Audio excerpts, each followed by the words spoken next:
గట్టిగా బుద్ధునికి, భగవద్గీతకి, వ్యాస భగవానునికి, కృష్ణునికి, జగద్గురు కృష్ణునికి, వినాయకునికి, ఎందరో మునులకి, ఋషులకి, యోగులకి, చిట్యాల గ్రామంలో ఉన్న మన మాస్టర్లందరికీ ఇక్కడ కూర్చొని ధ్యానానికి అటెండ్ అయిన ప్రతి ఒక్క మాస్టర్కి గట్టిగా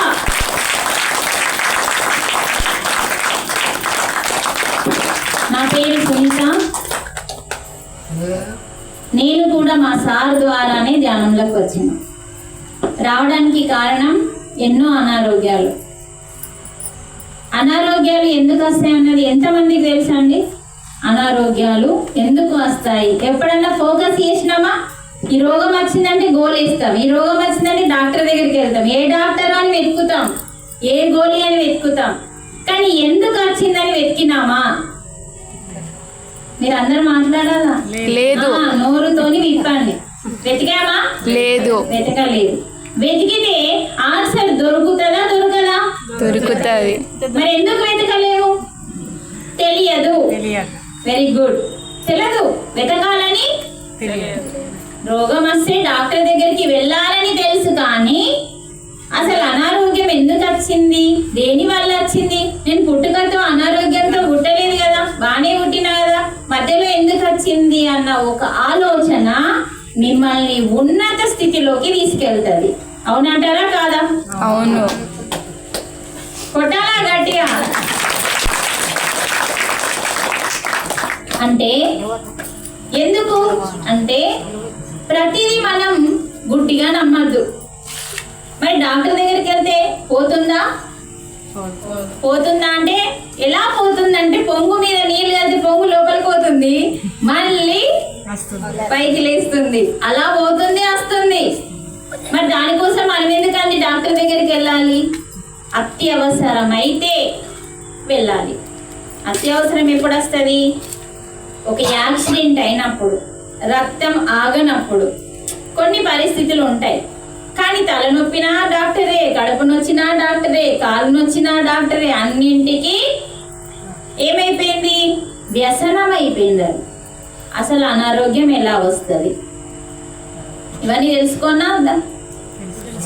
ఫస్ట్ ఒకవేళ ఎవరైనా మంచాల పడి ఒక రోగాన్ని అనుభవిస్తున్నారు అనుకో, మనం ఏమంటాం? చూడ్డానికి పోయిన వాళ్ళం, ఏ జన్మలో మీకు అన్ని తెలిసే, మళ్ళా గుర్తు చేయడానికి మాత్రమే వచ్చిన నేను. మనకు అన్ని తెలిసే. ఏ జన్మలో ఏ పాపం చేసిందో మంచాల పడి భోగిస్తున్నాడు అంటున్నాం. చూడండి, అయ్యో పాపం అంటున్నాం. ఏమంటున్నా? అయ్యో పుణ్యం అని ఎందుకు అనట్లేదు అంటే అక్కడ పాపాన్ని అనుభవిస్తున్నాడు ఆయన. ఆయన ఎప్పుడు చేసిండు మరి? గత జన్మలో. ఏ జన్మలో అన్నావా లేదా? ఏ జన్మలో చేశాడో అనుభవిస్తున్నాడు. అందుకనే భగవంతుడు చెప్తున్నాడు, ఈ జన్మనే కాదు, అంతకు ముందు జన్మలున్నాయి, మళ్ళీ జన్మలున్నాయని భగవంతుడు భగవద్గీతలో పుట్టుటయు నిజమే, పోవుటయు నిజమే, పుట్టినవాడు సావక తప్పదు, చచ్చినవాడు చెప్పడా? విన్నావా? మరి కరెక్టే కదా. అంటే గతంలో మనకు ఉన్నాయి కాబట్టి, అక్కడ ఏదో పాపం చేశాం కాబట్టి, ఆ పాపం చేసేటప్పుడు నీకు నొప్పి లేదు, చేసిన వాళ్ళకు ఉండదు. ఆ పాపాన్ని అనుభవించే వాళ్ళకు ఉంటుంది. అప్పుడు నీకు బాధ తెలలేదు కాబట్టి, నీ ద్వారా ఎవరైతే పాపాన్ని పొందారో వాళ్ళ బాధ నీకు తెలలేదు. ఆ బాధను అనుభవించాలంటే ఫస్ట్ పాపం పండాలి. ఏదన్నా పండు పండాలి కదా. పాపం పండాలి అంటే వెంటనే రాదు, టైం పడుతుంది. అప్పుడు పండిన తర్వాత నీ జన్మలోకి వచ్చింది. పుణ్యమైనా అదే, పాపమైనా అదే. అందుకనే నేను అనారోగ్యాల ద్వారా ధ్యానంలోకి వచ్చిన. ఎన్నో అనారోగ్యాలు, అవన్నీ బాగా నరకాన్ని అనుభవించిన తర్వాత, రుచి చూసి నరకం అనుభవించి అలసిపోయి అలసిపోయిన జీవితంలో మామూలుగా రాలేనండి నేను ధ్యానంలోకి. అందుకే ఇంత గట్టిగా గ్రామాలు తిరుగుతూ ఎందుకు చెప్తున్నాను, భగవంతుడు ఆల్రెడీ మనకి చెప్పేసిండు, ఇందులో ఉంది అని తెలియదు నాకు. ఆరోగ్యం రావద్దు అంటే, ఆనందంగా ఉండాలంటే, పాపం చెయ్యొద్దు అంటే ఎలా ఉండాలో భగవంతుడు భగవద్గీతలో చెప్పేసిండు. మనం పుట్ట కన్నా ముందే చెప్పిండు. కానీ అందులో ఉన్నదని నాకు తెలియదు కాబట్టి ఏ జన్మలో చేసిన పాపమో ఈ జన్మలో వచ్చింది నాకు అనుభవించే టైంలో తెలది. నాకెలా తెలక అనుభవించానో అలాంటి నాలాంటి వాళ్ళు కోకొల్లలు ఉన్నారు కదా, వాళ్ళకి తెలియజేయడం కోసమే ప్రతి గ్రామంలో భగవద్గీతని పట్టుకొని భగవద్గీతలో ఇది ఉంది అని తిరుగుతూ చెబుతున్నాను నేను తెలుసుకున్న సత్యాన్ని. ఎందుకంటే గీతలో సత్యం ఉంది, ధర్మం ఉంది, ఆ రెండే భగవద్గీత.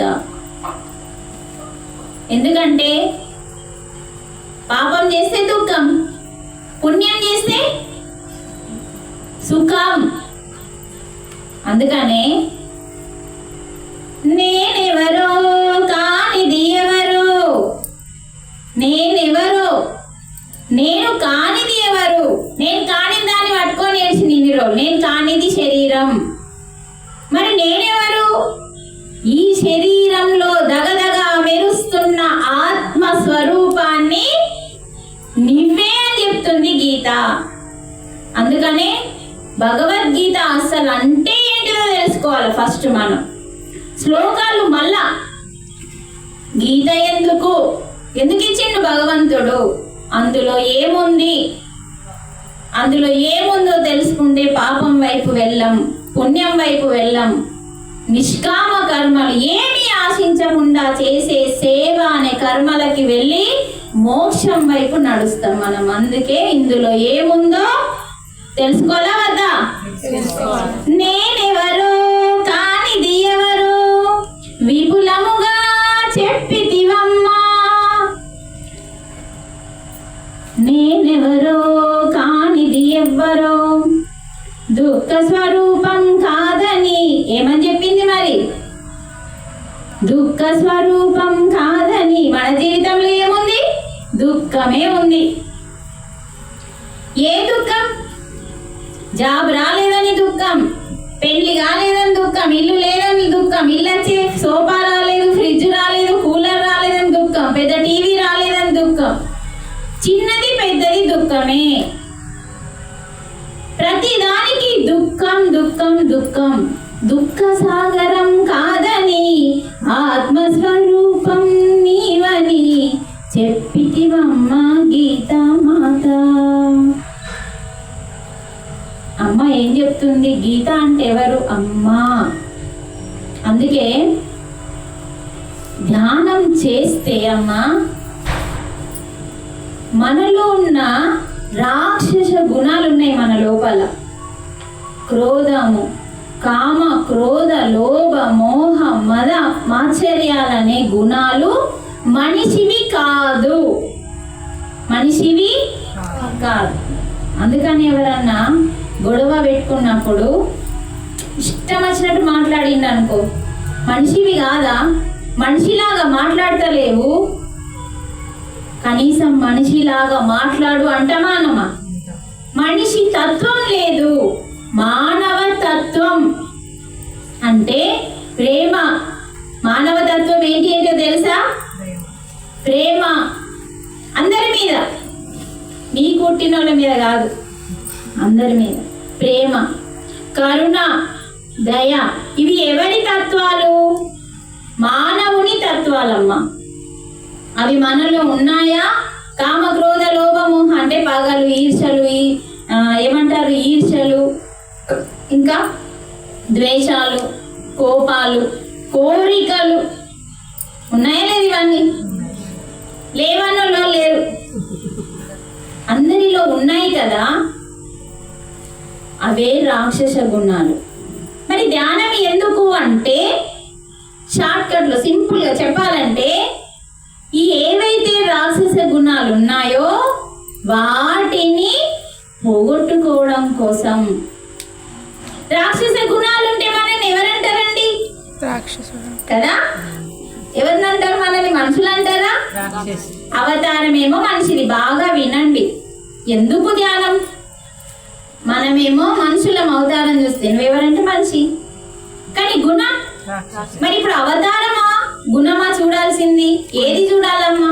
పెళ్లి చూపుల పోతే ఇగో మంచి గుణం ఉన్న అమ్మాయిని చూడాలని చెప్తాం, కానీ మంచి అందగత్తెని చూడమని చెప్తామా? అందగత్తె అనం, మంచి గుణం ఉన్న అమ్మాయిని చూడు అంట. ఫస్ట్ దేనికి ఇంపార్టెంట్ ఇస్తున్నాం?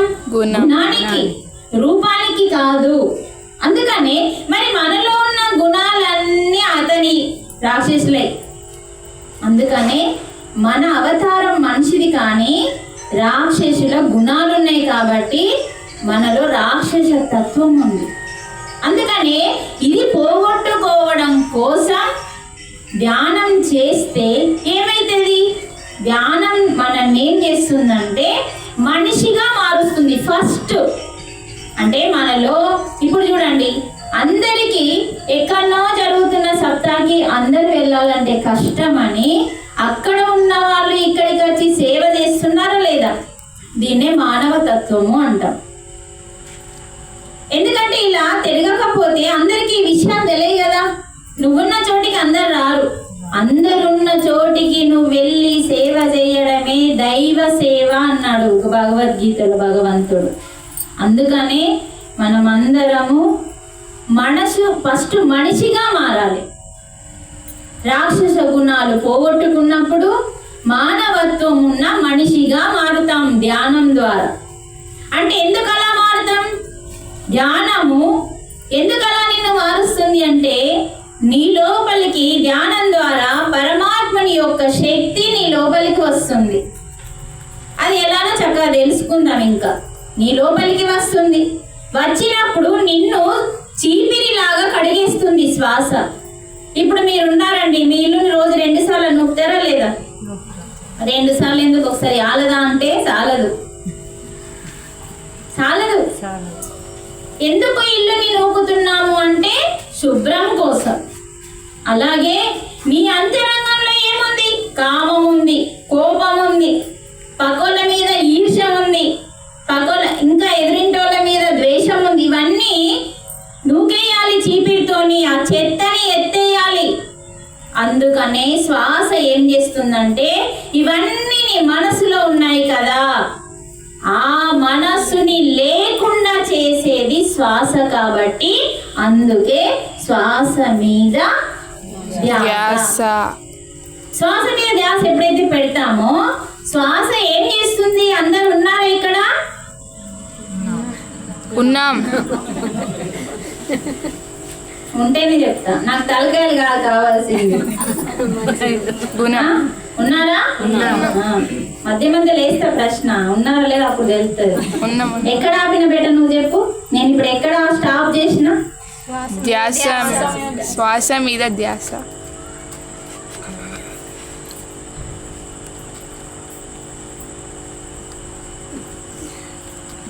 అదే చెప్పానా? మనసుని కడిగే శ్వాస మీద ధ్యాస మన యొక్క మనసుని ఏం చేస్తుంది? చంచలంగా ఉన్న మనసుని నిశ్చలం చేస్తుంది. ఫస్ట్ అర్థమవుతుందా? మన మనసులో ఉక్కున పెడుతుంది నిన్ను, అదేం చేస్తుంది? బయటకు వెళ్ళిపోతుంది. నిన్నే మీద ఉసునెట్టింది, బయటకు వెళ్ళింది ఒక చోట ఉంటుందా? ఎన్ని చోట్లకి పరిగెత్తుతుందో చూడు బేట. అవునా? అది చంచలం, అంటే కోతిలాగా. అలా పరిగెత్తుతున్న మనస్సుని మన శ్వాస ఏం చేస్తుందంటే నిశ్చలం చేస్తుంది. చలో నేను ఇక్కడనే కూర్చున్నా, నువ్వు కూడా ఇక్కడనే కూర్చో అని చెప్తుంది. చూడండి, శ్వాస మీద ధ్యాస పెడితే శ్వాస ఎందుకు మనసుని కంట్రోల్ చేస్తుందంటే శ్వాసలో ప్రాణ శక్తిని పెట్టిండు పరమాత్మ. అందుకే స్పర్శాన్ కృత్వ బహిర్బాహ్యాన్ నాసాభ్యంతరచారి అంటే చూడండి, ఇక్కడ మనకి ఈ శ్లోకంలో ప్రాణౌ సమౌ కృత్వ అంటున్నాడు. ప్రాణాన్ని అపానాన్ని సమానం చేయండి. భగవద్గీత అందుకనే నీ ప్రాణం అపాన ప్రాణ అపాన అంటే ఉచ్ఛ్వాస నిశ్వాసలు ఏవైతే బయట పోతుంది లోపలికి వెళ్తుందో రెండుగా ఉన్నాయి. ఏం చేయమంటుండు? సమానం చేయమంటుండు, ఒకటి చేయమంటుండు. సాధ్యమా? సాధ్యమైతేనే కదా భగవంతుడి గీతలో చెప్పింది. రెండుగా ఉన్న వాటిని ఒకటి చేస్తే నీ మనసు పరిగెత్తదు అంటున్నాడు. చూడండి ఎంత గొప్పగా ఇచ్చిండండి భగవంతుడు. పొరపాట్లు చెయ్యకుండా పాపం వైపు వెళ్ళకుండా ఎంత గొప్పగా బతకడానికి జ్ఞానాన్ని ఇచ్చేసిండు భగవంతుడు మన పుట్టకన్నా ముందే. భగవంతుడు భగవద్గీత ఎప్పుడు పుట్టింది అంటే 5125 సంవత్సరాలు అవుతుంది అది పుట్టి. 5125 సంవత్సరాలు అవుతుంది అది పుట్టి. చూడండి మనకన్నా ముందే పుట్టింది. కానీ ఇందులో ఇది ఉందని అమ్మ చెప్పలే, నాన్న చెప్పలే, బడికి పోతే మేడం చెప్పలే, తర్వాత గుడికి పోతే పంతులు చెప్పలే, ఇక్కడ ఈ నలుగురు మనకు చెప్పాలా? అవునా కదా? ఫస్ట్ అమ్మది తప్పు. ఎందుకంటే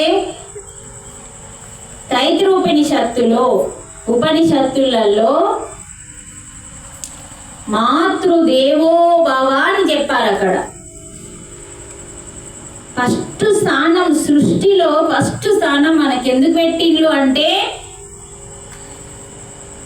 నువ్వు ప్రాణానికి తెగించి ఒక బిడ్డకి జన్మనిస్తున్నావు కాబట్టి, జన్మనివ్వడమే కాదు సంస్కారాన్ని నేర్పుతున్నావు కాబట్టి. నేర్పుతున్నామా? మరి నేర్పట్లేదు. కానీ పూర్వం నేర్పేవాళ్ళు, గురుకులానికి పంపేవాళ్ళు. ఫస్ట్ 5 సంవత్సరాల వరకు తల్లి నేర్పేది.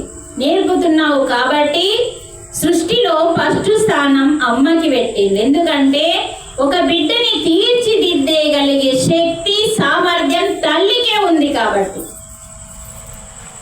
ఆ తల్లికే ఉంది కాబట్టి భగవంతునికి లేని పూజని తల్లికి పెట్టిండు.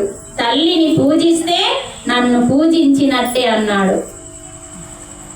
ఈరోజు వృద్ధాశ్రమాలు వస్తున్నాయంటే తల్లిని పూజిస్తున్నామా, తన్ని తరిమేస్తున్నామా? ఆలోచించుకోండి. తన్ని తరిమేస్తున్నాం. అందుకనే భగవద్గీత ప్రతి ఇంట్లో ఉండాలి. ప్రతి ఒక్కరూ చదివితే మనమంటే ఏంటిదో తెలుస్తుంది. ఇదంతా మన కోసం. అప్పుడే శ్వాస ఏం చేస్తుంది? చంచలంగా పరిగెత్తుతున్న మనసుని నీ శ్వాస పైన మాత్రమే ఉంచుతుంది. నీ ధ్యాస, నీ శ్వాస ఒకటి చేసేలని మనసు ఇక్కడనే ఉంచుతుంది. అదే నిశ్చలం. తర్వాత ఏమైతుంది? ఆ మనస్సు నిర్మలమైతుంది. ఎవరి గురించి చెడుగా ఆలోచించకుండా, ఈర్షలు, ద్వేషాలు, పగలు, ప్రతీకారాలు ఏమీ లేకుండా ఆ శ్వాస ఏం చేస్తుంది? నీ మనస్సుని కడిగేస్తుంది, నిర్మలం చేస్తుంది. ఎప్పుడు? రోజు ధ్యానం చేయగా చేయగా చేయగా చేయగా. తర్వాత ఏమైతుంది? నీ మనస్సు శూన్యమైతుంది. చూడండి, అంటే మన శ్వాస ఎన్ని రకాలుగా మనకు ఉపయోగపడుతుంది. అందుకు ధ్యానం చేయాలి. ఎప్పుడైతే ధ్యానం చేసి రాక్షస గుణాలతో ఉన్న మన దయ్యాలుగా ఉన్నట్టే, రాక్షస గుణాలు అంటే మనం అందరము మనిషి అవతారంతో ఉన్న దయ్యాలం. ఆ గుణాలు ఉన్నాయి, గుణానికి ముఖ్యం ఇస్తాం మనం. కాబట్టి అలా గుణాలను పోగొట్టేది శ్వాస మీద ధ్యాస. అప్పుడు మనల్ని దైవాలుగా మారుస్తుంది ధ్యానం. ఎవరిగా మారుస్తుంది? దైవాలుగా మారుస్తుంది. మనిషిగా మార్చి దైవాలుగా మారుస్తుంది ధ్యానం. ఎంత గొప్ప స్థితి ఓ ధ్యాన స్థితి. భగవద్గీతలో భగవంతుడు అర్జునుడు 84 ప్రశ్నలు వేసిండు. అయితే భగవంతుడు 84 కాకుండా 574 ఆన్సర్లు ఇచ్చిండు. ఎన్ని ప్రశ్నలు ఉన్నాయి, ఎన్ని ఆన్సర్లు ఉన్నాయి చూడండి. ప్రశ్నలు తక్కువ, ఆన్సర్లు ఎక్కువ ఇచ్చిండు భగవంతుడు.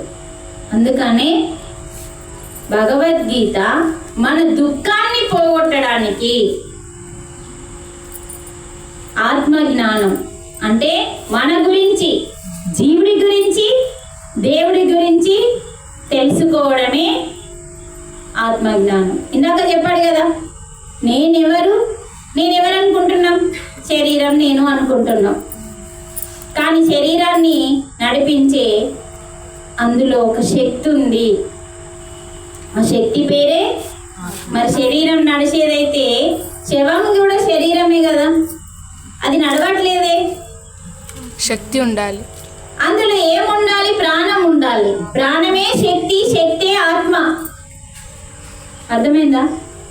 అంటే శవంలో ఏమీ లేదు, ఆత్మ వెళ్ళిపోయింది. లోపల ఆత్మ ఉన్నంతసేపే శరీరం పనిచేస్తుంది కదా.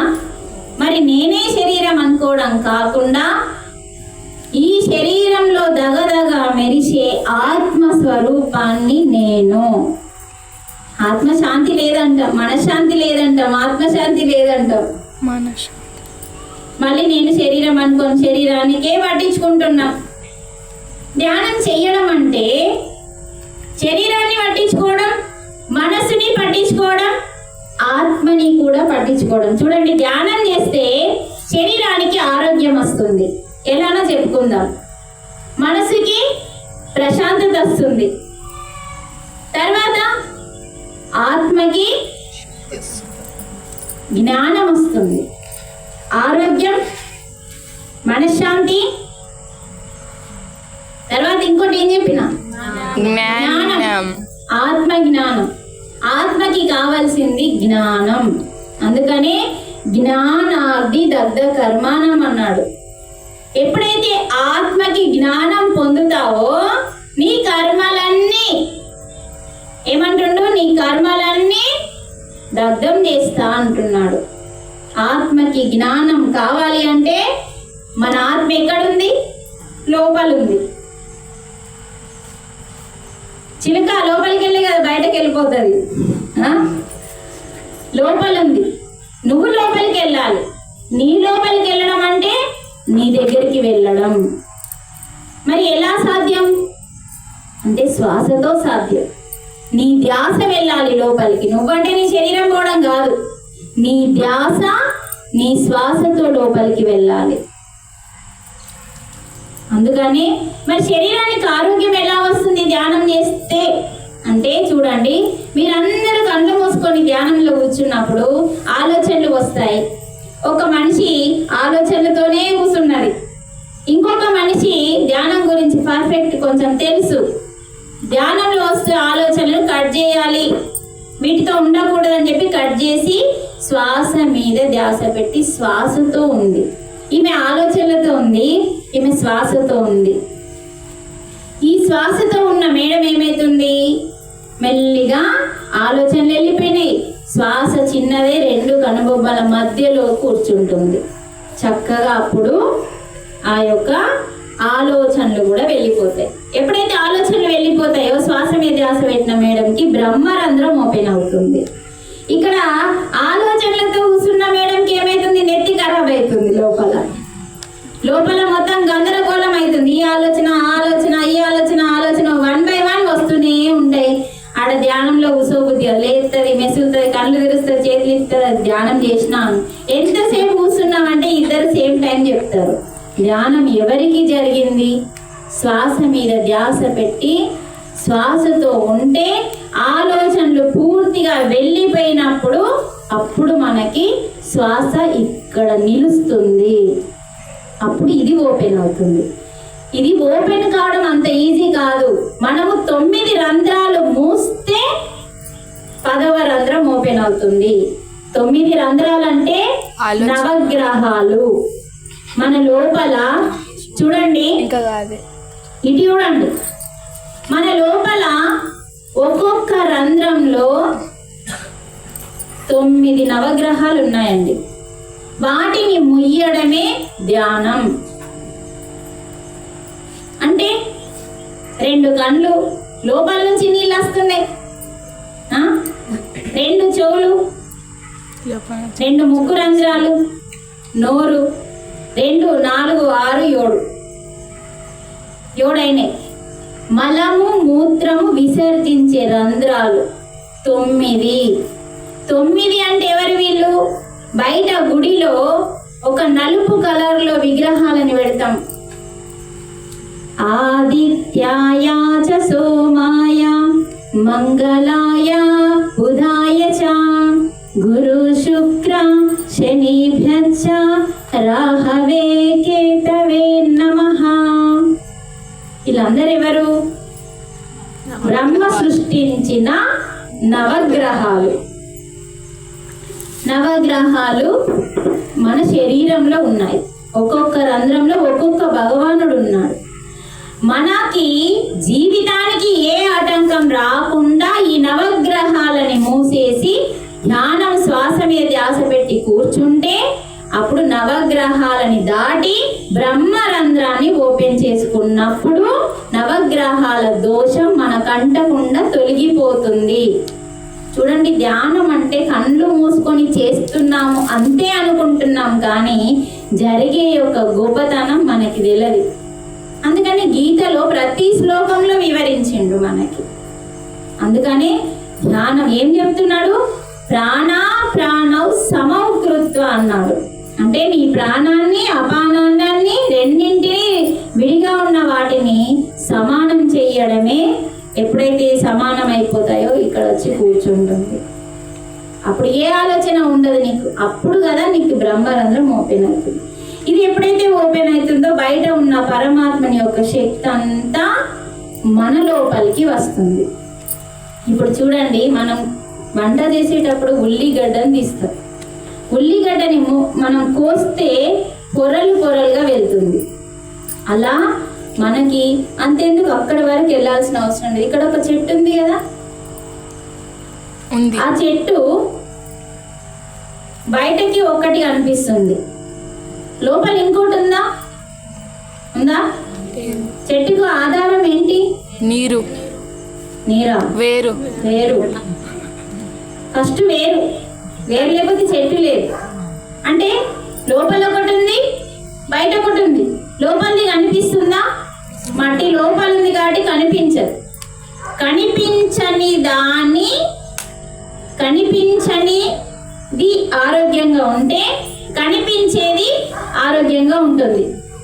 చెట్టు అంటే చూడండి, కనిపించేది ఒకటి ఉంటేనే కనిపించేది ఉంటుంది. అలా వేర్లు మట్టి లోపల ఉన్నాయి,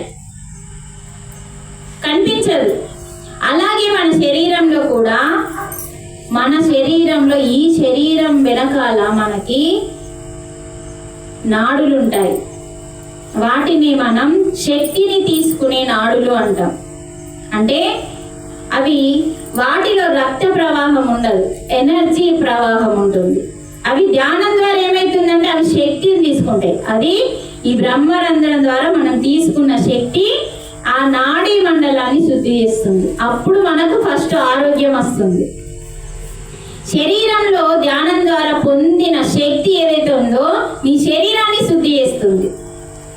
అప్పుడు మనకి ధ్యానం ద్వారా ఫస్ట్ ఆరోగ్యమే మహాభాగ్యం అన్నారు. మరి ఆరోగ్యం వస్తే మనశ్శాంతి వస్తుందా రాదా? వస్తుందా?